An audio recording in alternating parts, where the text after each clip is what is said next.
नमस्कार। बाढ़, भूकंप, तूफान, जब भी हम ऐसी खबरें सुनते हैं तो हमारे दिमाग में बस तबाही की तस्वीरें आती हैं, है ना?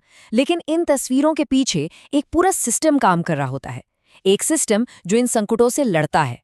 आज हम इसी सिस्टम को समझने वाले हैं, यानी आपदा प्रबंधन की दुनिया में गोता लगाएंगे। तो इस सफर में हम क्या क्या जानने वाले हैं? सबसे पहले हम समझेंगे कि आपदा आखिर होती क्या है। फिर देखेंगे कि इसे मैनेज करने का पूरा साइकिल कैसे काम करता है। भारत का अपना क्या प्लान है और दुनिया इसमें कैसे एक दूसरे का साथ देती है। और आखिर में सबसे ज़रूरी बात, कैसे अब हमारा फोकस सिर्फ रेस्क्यू से हटकर पहले से तैयारी करने पर आ गया है। चलिए शुरू करते हैं सबसे बुनियादी सवाल से।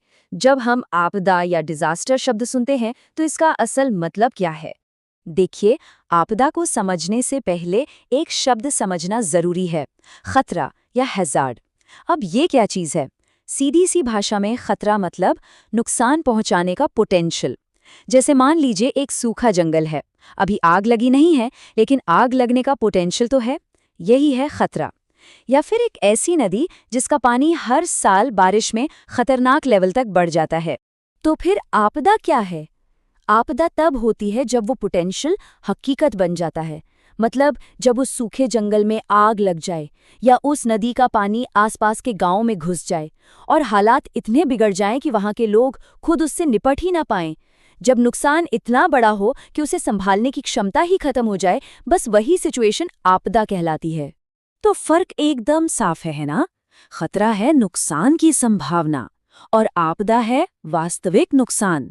एक शहर के नीचे फॉल्ट लाइन का होना एक खतरा है, लेकिन जब उस फॉल्ट लाइन पर भूकंप आ जाए और शहर को नुकसान हो तो वो एक आपदा बन जाती है। और ये छोटा सा फर्क समझना डिजास्टर मैनेजमेंट का सबसे पहला और सबसे जरूरी सबक है। अच्छा, अब जब हम आपदा की बात करते हैं तो अक्सर हमारे दिमाग में भूकंप, बाढ़, सुनामी यही सब आता है, मतलब प्राकृतिक आपदाएं। और हाँ, वो तो है ही, जैसे भूभौतिकीय, जल संबंधी, मौसम संबंधी, ये सब। लेकिन कहानी यहीं खत्म नहीं होती।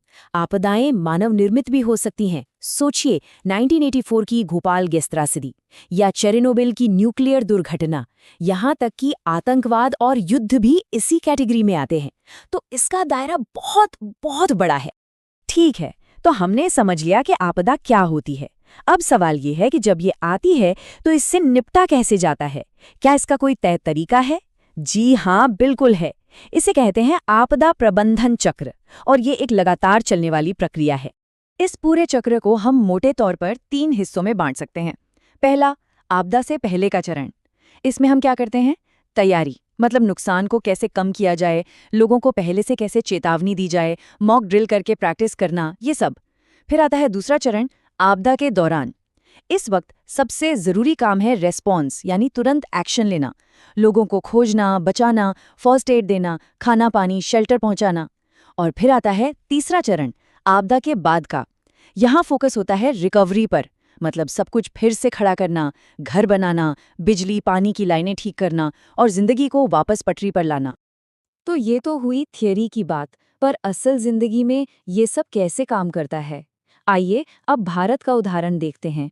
एक ऐसी कहानी जहां एक बहुत बड़ी त्रासदी ने भारत को आपदा से निपटने का एक बिल्कुल नया और मजबूत ढांचा बनाने पर मजबूर कर दिया।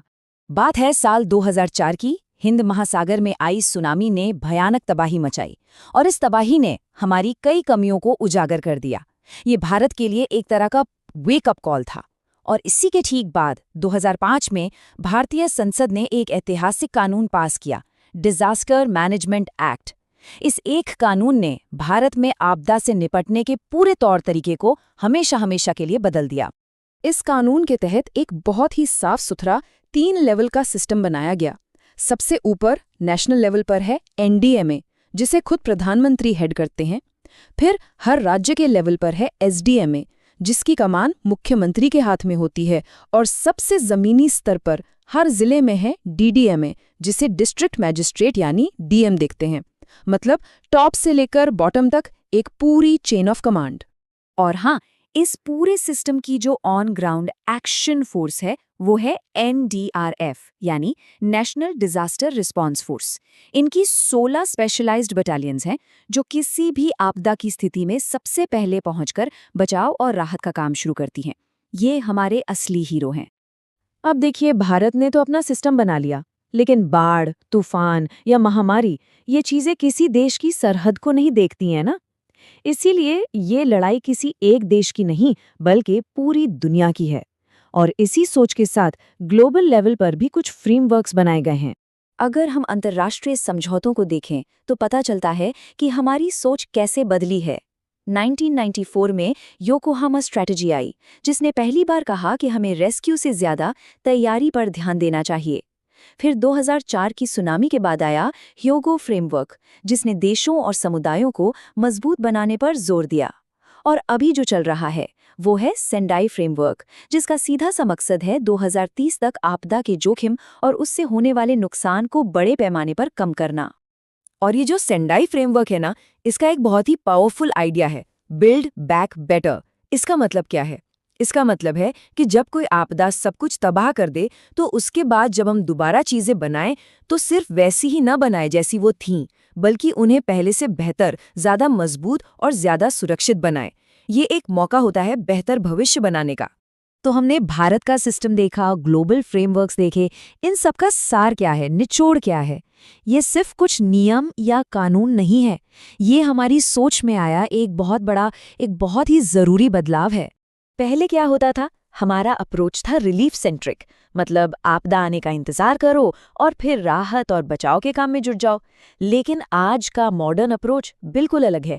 ये एक होलिस्टिक अप्रोच है। अब हम आपदा आने से पहले ही काम शुरू कर देते हैं। उसे कैसे रोका जाए, उसके असर को कैसे कम किया जाए और उसके लिए पहले से कैसे तैयार रहा जाए, अब हमारा पूरा फोकस इन बातों पर है। और यहीं पर मैं एक सवाल के साथ बात खत्म करना चाहूँगा। हम देख रहे हैं कि क्लाइमेट चेंज की वजह से आपदाएं अब ज़्यादा आ रही हैं और ज़्यादा खतरनाक होती जा रही हैं। तो ऐसे में क्या सिर्फ मैनेजमेंट काफ़ी है या हमें इससे आगे बढ़कर कुछ नया सोचना होगा? ऐसे नए तरीके खोजने होंगे जिनसे हम एक ऐसा भविष्य बना सकें जो सच में रेजिलिएंट हो, एक ऐसा भविष्य जो बड़े से बड़े झटके को भी झेल सकें। ये सवाल हम सबके सोचने के लिए है।